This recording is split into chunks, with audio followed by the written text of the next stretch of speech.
Hello बच्चों, आज हम इस लेक्चर में आगे का स्टेप देखेंगे कंडेंसेशन पॉलीमराइजेशन, जिसको स्टेप ग्रोथ पॉलीमराइजेशन कहते हैं। ठीक है, इसको स्टेप ग्रोथ पॉलीमराइजेशन कहते हैं। हम कलर यहाँ चेंज कर देते हैं, कलर हम करते हैं रेड। चलो, जो कंडेंसेशन पॉलीमराइजेशन होता है,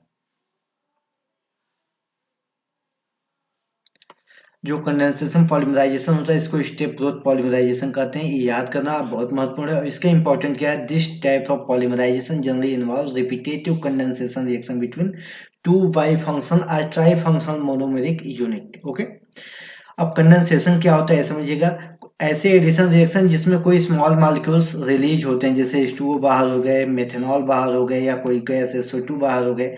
तो ऐसे एडिशन रिएक्शन जिसमें small amount of small molecules release होते हैं, उसको कंडेंसेशन रिएक्शन कहते हैं।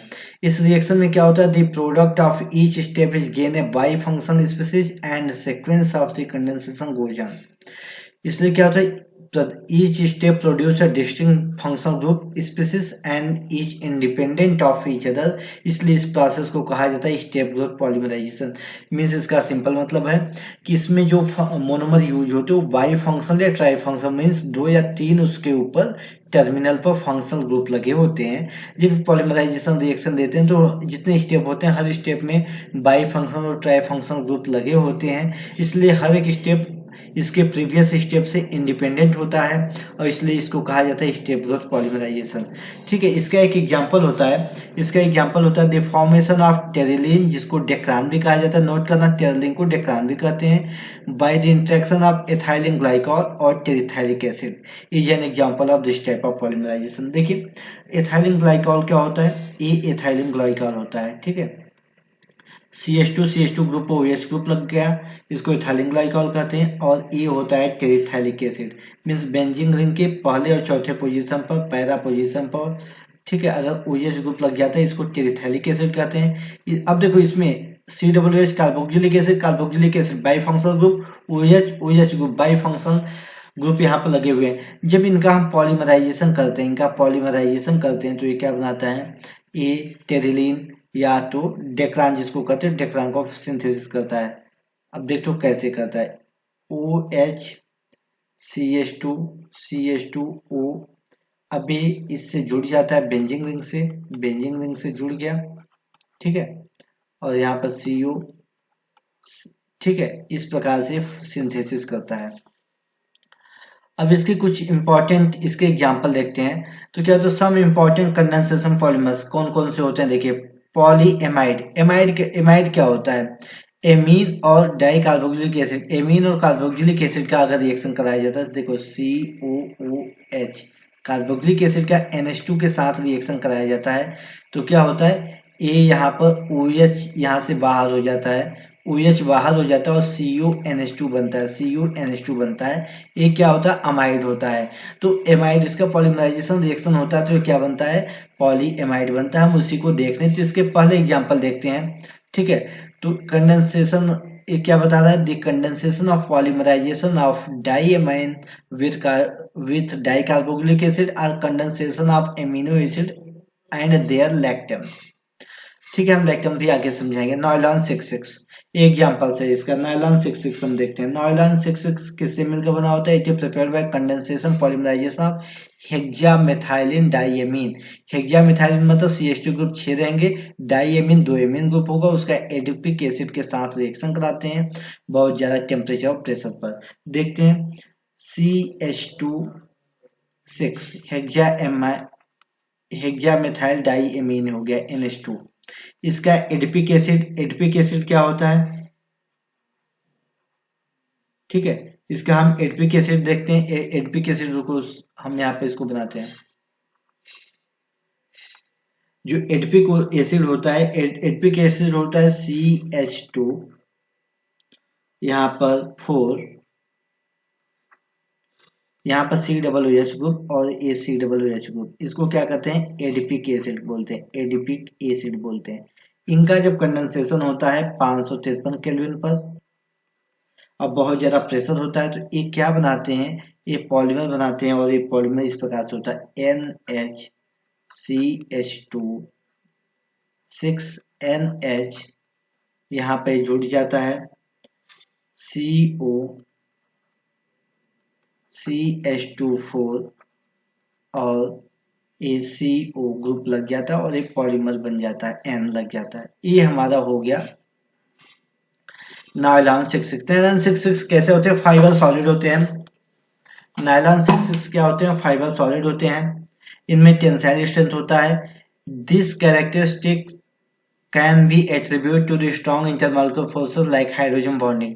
NH ग्रुप और CO ग्रुप होने की वजह से इसमें हाइड्रोजन बॉन्डिंग होती है। आप जानते हैं हाइड्रोजन बॉन्डिंग फ्लोरीन, ऑक्सीजन और नाइट्रोजन ग्रुप देते हैं। अगर इससे हाइड्रोजन अटैच होते हैं तो देते हैं। और this strong force are also lead to the close packing chains and thus impart crystalline nature. ठीक है, हाइड्रोजन बॉन्डिंग होने की वजह से क्रिस्टलाइन नेचर होते हैं। अब हम देखते हैं एक और प्रॉपर्टीज का। Nylon 66 is used in making seat bristles for brushes and textile industry में इसका यूज होता है। अब हम नायलॉन 6 को देखेंगे। नायलॉन 6, सबसे पहले नायलॉन को हम समझते हैं। नायलॉन जो होता है न्यूयॉर्क और लंदन, ठीक है, तो न्यूयॉर्क और लंदन के साइंटिस्ट ने इसको मिलकर बनाया था। तो न्यूयॉर्क का NY और लंदन का LON, तो ये नायलॉन बन गया। ठीक है, it is obtain by heating caprolactam with water. ठीक है, जो नायलॉन 6 होता है वो किससे मिलकर बना? कैप्रोलैक्टम का वाटर के साथ हाई टेम्परेचर पर रिएक्शन कराते हैं। नायलॉन 6 से use for the manufacture of tyre cord और फैब्रिक रोप्स के लिए इसका यूज होता है। चलिए हम इसके रिएक्शन देखते हैं। जो नायलॉन 6 होता है इस प्रकार से बनता है। NH साइक्लिक अमाइड होता है, 7 मेंबर होता है, 3 हो गया, 4 5 6 एंड 7, 1 2 3 4 5 6 और यहाँ पर CH2, 7 मेंबर रिंग होता है। इसका जब पॉलीमराइजेशन होता है, ठीक है, वाटर के प्रेजेंस में, इसको कहते हैं कैप्रोलैक्टम। क्या कहते हैं? कैप्रोलैक्टम कहते हैं। साइक्लिक कैप्रोलैक्टम साइक्लिक अमाइड को, ठीक है, बेंजीन रिंग में अगर CONH2, अगर साइक्लिक रिंग में CONH2 ग्रुप लगा हो तो उसको कैप्रोलैक्टम कहते हैं। टेम्परेचर 533 टू 543 केल्विन के बीच लेते हैं। और यहाँ पे जो बनता है ब्रेक हो जाता है और ये बनता है हमारा पॉलीमर इस प्रकार से COCH2 5 और NH। ठीक है, ये हमारा पॉलीमर बनता है, NH बनता है, ये पॉलीमर होता है। ठीक है, इसको कहते हैं नायलॉन 6। नायलॉन 6 इसके कहते हैं क्योंकि 6 मेंबर रिंग से टोटल 6 कार्बन से मिलकर बना होता है। ठीक है, अब हम आगे देखते हैं इसके पॉलिस्टर के बारे में। तो पॉलिस्टर एस्टर कैसे बनता है? एस्टर कैसे बनता है? अगर आप एस्टर की बात करें तो एस्टर किससे बनता है? कार्बोक्सिलिक एसिड और एल्कोहल का अगर रिएक्शन कराया जाता है तो एस्टर बनता है। अब इसमें पॉलीमराइजेशन आपको देखना है तो क्या होता है, यहाँ पर मिनिमम बाई फंक्शनल ग्रुप होगा तो डाई कार्बोक्सिलिक एसिड और डाईऑल होता है, इसका रिएक्शन कराते हैं। तो डेक्रान और टेरेलिन इसका बेस्ट एग्जांपल होता है पॉलिस्टर का। ठीक है, it is manufacture by heating, यहाँ से देखिए इस पॉइंट में, it is manufacture by heating of ethylene glycol. ऐसा मैंने रिएक्शन पहला देखा टेरिथैलिक एसिड के साथ 420 टू 460 केल्विन पर in the presence of a zinc acetate antimony trioxide catalyst के रूप में एज ए पर। ठीक है, रिएक्शन गिवन अर्लियर। ठीक है, इसके पहले हमने इस रिएक्शन को बताया आपको। एथिलीन डाइकॉल का रिएक्शन इस प्रकार से आपको बताया था। एथिलीन डाइकॉल का रिएक्शन और टेरिथैलिक एसिड का, यहाँ डाइकार्बोक्सिलिक एसिड लग जाता है, इसका रिएक्शन हमने आपको बताया।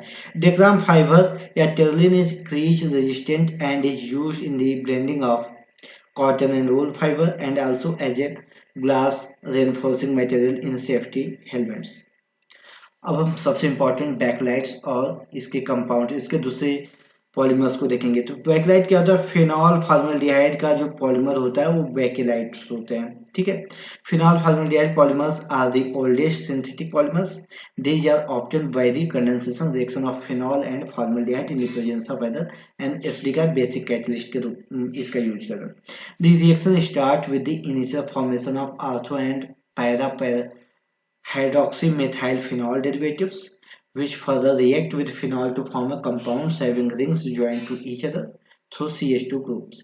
The initial product could be linear product which is called novolac used in paint. ठीक है, तो हम इसको देखते हैं। फिनॉल बेंजीन रिंग के ऊपर OH ग्रुप लग गया फिनॉल, फॉर्मल्डिहाइड HCHO ग्रुप को ये फॉर्मल्डिहाइड हो गया, सिंपलेस्ट एल्डिहाइड। जब इसका रिएक्शन कराते हैं एसिड या बेस के प्रेजेंस में, एसिड या बेस के प्रेजेंस में रिएक्शन कराते हैं, तो ये आर्थो और OH ग्रुप क्या होता है, इलेक्ट्रॉन डेंसिटी को बढ़ाता है और ये हमारा जो प्रोडक्ट बनता है आर्थो पर या बनता है और पैरा पर बनता है, ठीक है, पैरा पर बनता है इस प्रकार से CH2OH। और एक और आर्थो बनता है, डाई आर्थो प्रोडक्ट भी बनता है, ठीक है, CH2OH, CH2OH और CH2OH। ये हमारा 3 प्रोडक्ट बनता है। हम इसका यूज करके इनका और इनको बारी बारी से तीनों का यूज करके हम देख सकते हैं। तो हम नेओलैक का देखते हैं, उसके बाद इस रिएक्शन को हम समझते हैं, ठीक है।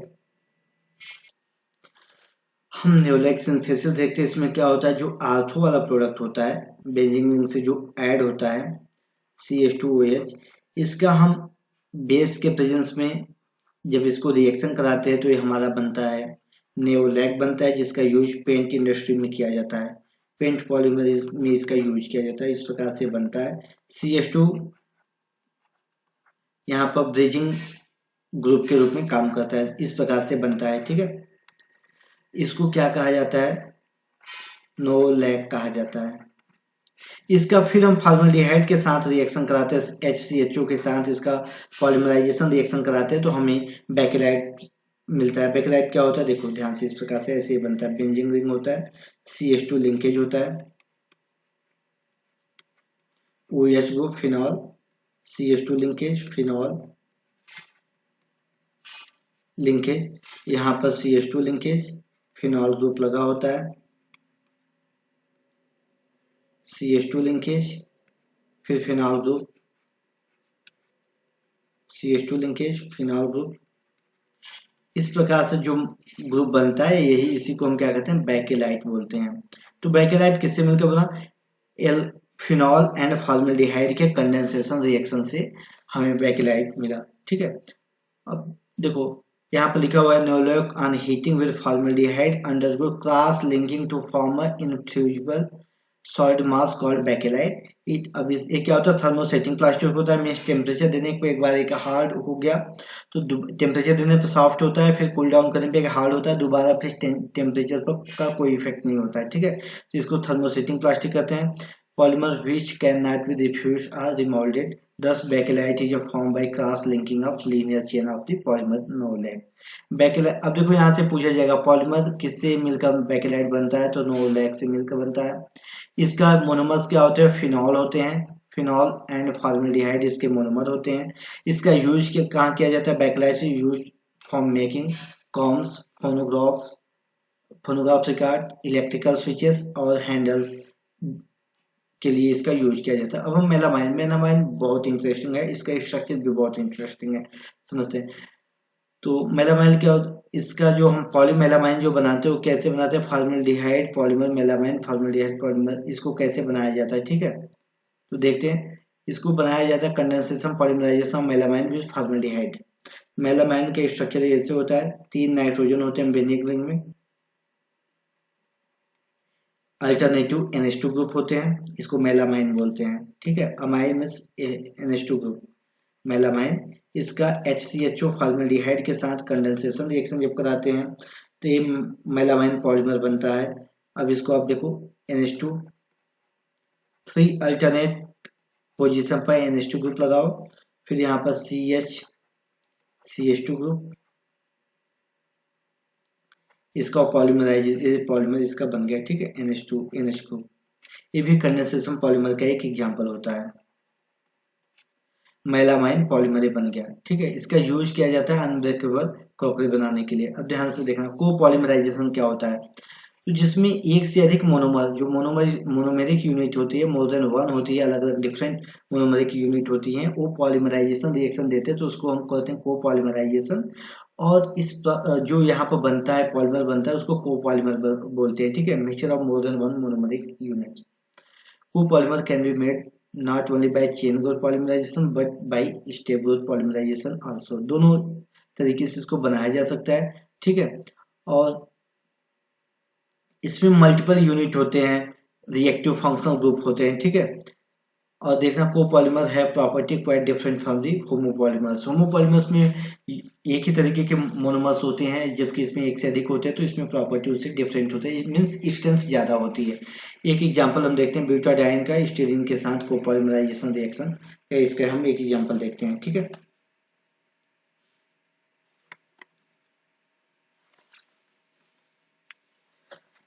Butadiene CH2 CH CH2 butadiene 1,3 butadiene, इसका IPSC नेम होगा। स्टीरीन क्या होता है, बेंजीन रिंग के ऊपर CH2 ग्रुप लग जाता है, इसको स्टीरीन कहते हैं। इसका जब पॉलीमराइजेशन कराया जाता है तो क्या बनता है, सी, सबसे पहले ब्यूटाडाइन को लिखेंगे ना, CH2 CH बेंजीन रिंग लिखेंगे और CH2, ये ब्यूटाडाइन स्टीरीन एंड ब्यूनाइस का स्ट्रक्चर होता है। ठीक है, इसका यूज किया जाता है ऑटोटैल्स बनाने के लिए, फ्लोर टाइल्स, फुटवियर कंपोनेंट्स और केबल इंसुलेशन के लिए इसका यूज किया जाता है। ठीक है, हम रबर को देखेंगे। रबर में दो देखना है हमें, एक नेचुरल रबर और दूसरा सिंथेटिक रबर। जो नेचुरल रबर होता है उसमें इलास्टिक प्रॉपर्टी होती है लेकिन बहुत ही कम होती है। इसको इलास्टिक प्रॉपर्टी होने की वजह से इसको इलास्टोमेरिक पॉलीमर कहा जाता है।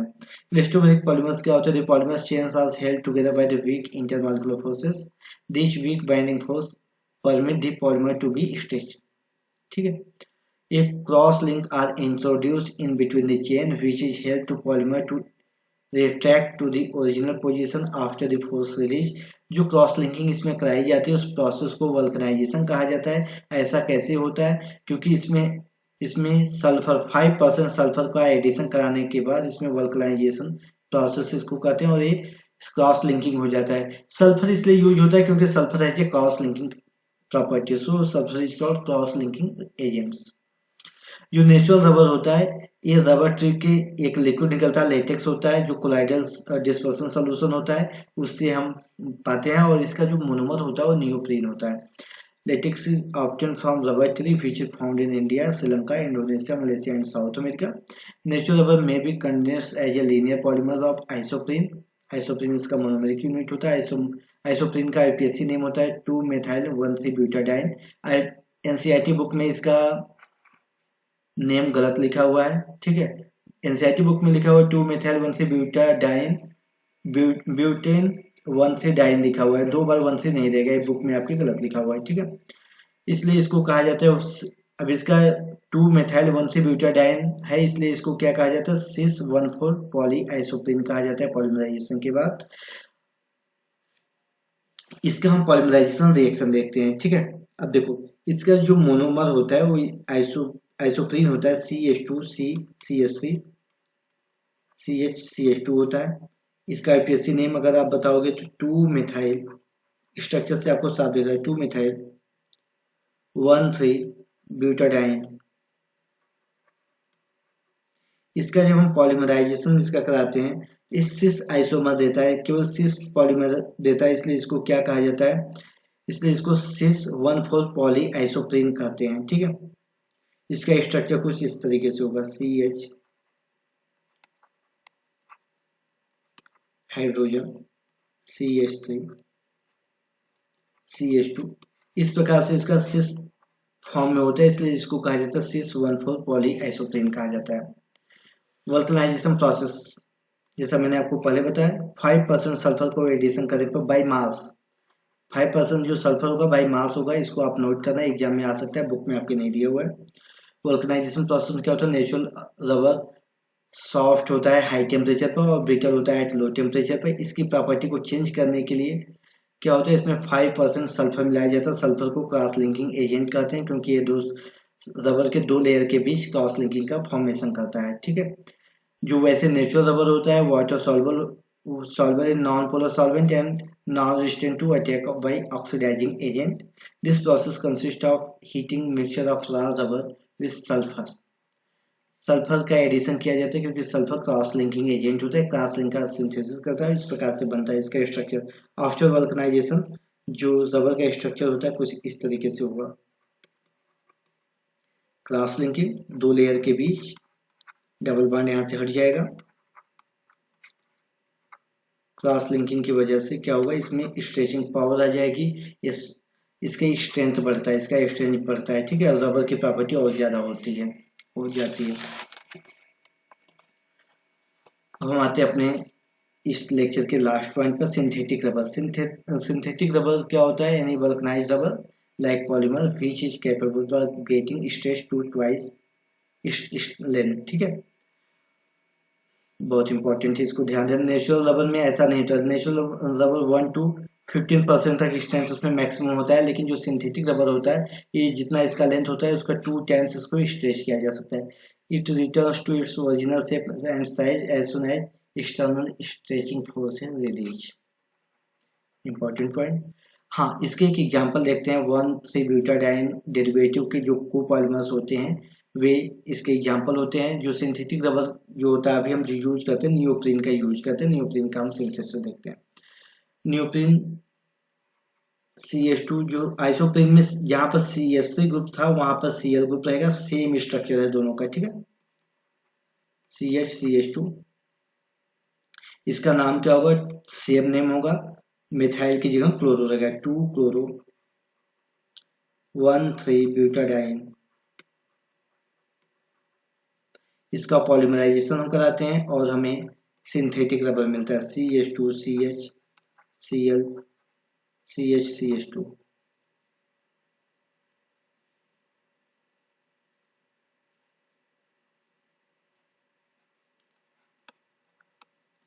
ये सिंथेटिक रबर है।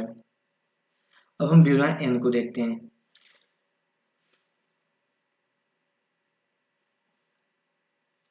ब्यूना का मीन्स यहाँ नाम से कंफर्म है कि इसमें ब्यूटाडाइन यूज होगा, और N का मीन्स कोई नाइट्रोजन कंटेनिंग ग्रुप होगा, तो एक्राइलो नाइट्राइल का यूज किया जाता है। पेरोक्साइड कैटलिस्ट, पेरोक्साइड कैटलिस्ट क्या होता है, क्योंकि ये फ्री रेडिकल मैकेनिज्म से जनरेट होगा, तो पेरोक्साइड कैटलिस्ट का यूज किया जाता है, रेडिकल जनरेटर के रूप में इसका यूज किया जाता है। इसका हम देखते हैं एग्जांपल।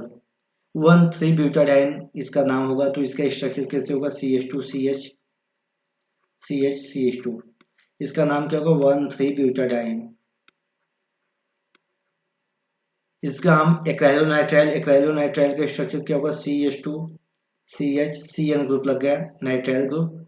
इसका जब पॉलीमराइजेशन हम कराते हैं, तो पॉलीमराइजेशन के बाद हमारा ब्यूना N बनता है, इस प्रकार से बनता है,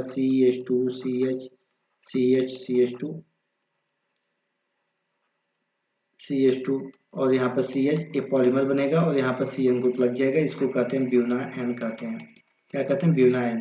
ब्यूना N क्यों कहते हैं, क्योंकि इसमें नाइट्राइल ग्रुप लग जाता है। तो ब्यूना का मतलब 1,3-ब्यूटाडाइन, इसका नाम क्या होगा, ब्यूटा 1,3-डाइन या 1,3-ब्यूटाडाइन, इसका नाम होगा एक्रिलोनाइट्राइल के साथ इसका पॉलीमराइजेशन रिएक्शन। पेरोक्साइड कैटलिस्ट क्यों यूज होता है, क्योंकि ये रिएक्शन फ्री रेडिकल मैकेनिज्म से प्रोसीड करेगा, और जो पेरोक्साइड कैटलिस्ट होते हैं क्या कहते हैं, रेडिकल जनरेटर होते हैं। इसका यूज हम देखते हैं। इसका यूज क्या होता है, इसका यूज होता है resistant action of petrol, lubricating oils और ऑर्गेनिक सॉल्वेंट के लिए इसका यूज किया जाता है। It is use for making oil seals and tank lining के लिए इसका यूज किया जाता है। हम नेक्स्ट वीडियो में बायोडिग्रेडेबल पॉलीमर के बारे में डिस्कस